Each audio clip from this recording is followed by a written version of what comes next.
कर्मफल जैसी करनी वैसी भरनी। बेटा बनकर, बेटी बनकर, दामाद बनकर और बहू बनकर कौन आता है जिसका तुम्हारे साथ कर्मों का लेना देना होता है। लेना देना नहीं होगा तो नहीं आएगा। एक फौजी था, उसके माँ नहीं, बाप नहीं, शादी नहीं, बच्चे नहीं, भाई नहीं, बहन नहीं, अकेला ही कमा कमा के फौज में जमा करता जा रहा था। तो थोड़े दिन में एक सेठ जी जो फौज में माल सप्लाई करते थे, उनसे उनका परिचय हो गया और दोस्ती हो गई। सेठ जी ने कहा, जो तुम्हारे पास पैसा है वो उतने के उतने ही पड़ा है, तुम मुझे दे दो, मैं कारोबार में लगा दूं तो पैसे से पैसा बढ़ जाएगा, इसलिए तुम दे दो। फौजी ने सेठ जी को पैसा दे दिया। सेठ जी ने कारोबार में लगा दिया। कारोबार उनका चमक गया, खूब कमाई होने लगी, कारोबार बढ़ गया। थोड़े ही दिन में लड़ाई लग गई।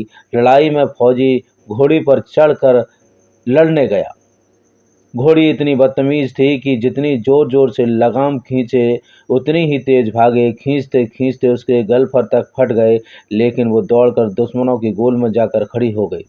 दुश्मनों ने वार किया, फौजी भी मर गया, घोड़ी भी मर गई। अब सेठ जी को मालूम हुआ कि फौजी मर गया तो सेठ जी बहुत खुश हुए कि उसका कोई वारिस तो है ही नहीं।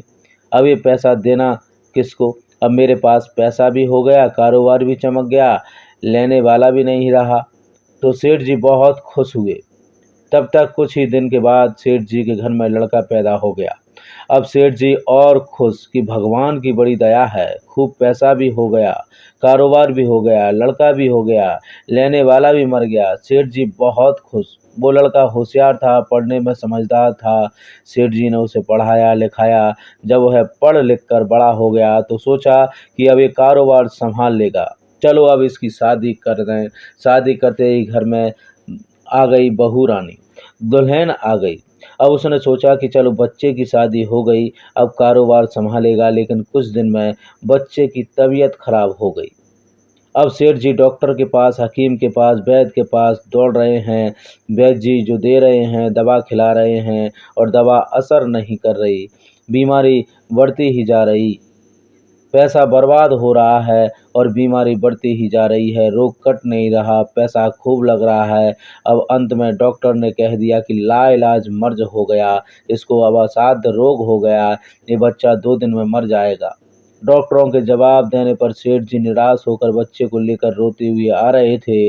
रास्ते में एक आदमी मिला। कहा, अरे सेठ जी क्या हुआ, बहुत दुखी लग रहे हो? सेठ जी ने कहा, ये बच्चा जवान था, हमने सोचा बुढ़ापे में मदद करेगा, अब ये बीमार हो गया। शादी होते ही हमने इसके लिए खूब पैसा लगा दिया, जिसने जितना मांगा उतना ही दिया, लेकिन आज डॉक्टरों ने जवाब दे दिया अब ये बचेगा नहीं, असाध्य रोग हो गया है, लाइलाज मर्ज है, अब ले जाओ घर, 2 दिन में मर जाएगा। आदमी ने कहा, अरे सेठ जी तुम क्यों दिल छोड़ रहे हो? मेरे पड़ोस में वैद्य जी दवा देते हैं, 2 आने की पुड़िया खाकर मुर्दा भी उठकर खड़ा हो जाता है, जल्दी से तुम वैद्य जी की दवा ले आओ। सेठ जी दौड़ कर गए, 2 आने की पुड़िया ले आए और पैसा दे दिया। पुड़िया ले आए, बच्चे को खिलाई, बच्चा पुड़िया खाते ही मर गया। बच्चा मर गया। अब सेठ जी रो रहे हैं, सेठानी भी रो रही और घर में बहू रानी और पूरा गांव भी रो रहा। गांव में शोर मच गया कि बहू रानी सेठ की कमर जवानी में टूट गई। सब लोग रो रहे हैं। तब तक एक महात्मा जी आ गए। उन्होंने कहा, भाई क्यों रोना धोना? लोग बोले, इस सेठ का एक ही जवान लड़का था, वो भी मर गया, इसलिए अब सब लोग रो रहे हैं, सब दुखी हो रहे हैं। महात्मा बोले, सेठ जी रोना क्यों? सेठ महाराज, जिसका जवान बेटा मर जाए वो रोएगा नहीं तो क्या करेगा महात्मा? तो आपको क्यों रोना सेठ? मेरा बेटा मरा तो और किसको रोना? महात्मा, और उस दिन तो आप बड़े खुश थे सेठ। किस दिन? महात्मा, फौजी ने जिस दिन पैसा दिया था। सेठ, हाँ, कारोबार के लिए पैसा मिला था तो खुशी तो थी महात्मा, और उस दिन तो आपकी खुशी का ठिकाना ही नहीं था। सेठ, किस दिन? महात्मा, अरे जिस दिन फौजी मर गया, सोचा कि अब तो पैसा भी नहीं देना पड़ेगा, माल बहुत हो गया, कारोबार खूब चमक गया, अब देना भी नहीं पड़ेगा, बहुत खुश थे। सेठ, हाँ महाराज, खुश तो था महात्मा, और उस दिन तो आपकी खुशी का ठिकाना ही नहीं था, पता नहीं कितनी मिठाइयाँ बट गईं। सेठ, किस दिन? महात्मा, अरे जिस दिन लड़का पैदा हुआ था। सेठ, महाराज, लड़का पैदा होता है तो सब खुश होते हैं, मैं भी हो गया तो क्या? क्या बात? महात्मा, उस दिन तो खुशी से आपके पैर जमीन पर नहीं पड़ते थे। सेठ, किस दिन? महात्मा, अरे जिस दिन बेटा ब्याहने जा रहे थे, सेठ महाराज, बेटा ब्याहने जाता है तो हर आदमी खुश होता है, तो मैं भी खुश हो गया।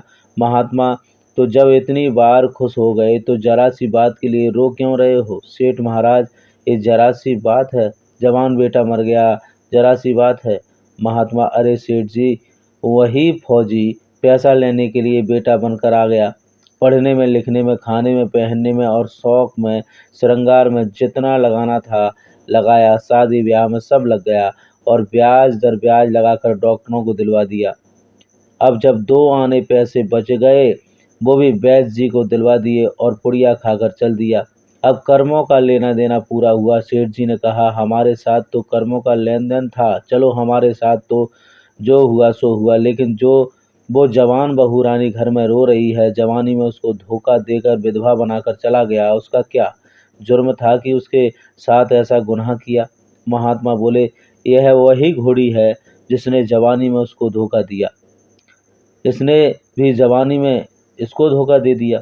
वेद शास्त्र और पुराणों के साथ साथ सभी साधु संतों का कहना है कि यह संसार कर्मों का लेखा जोखा है।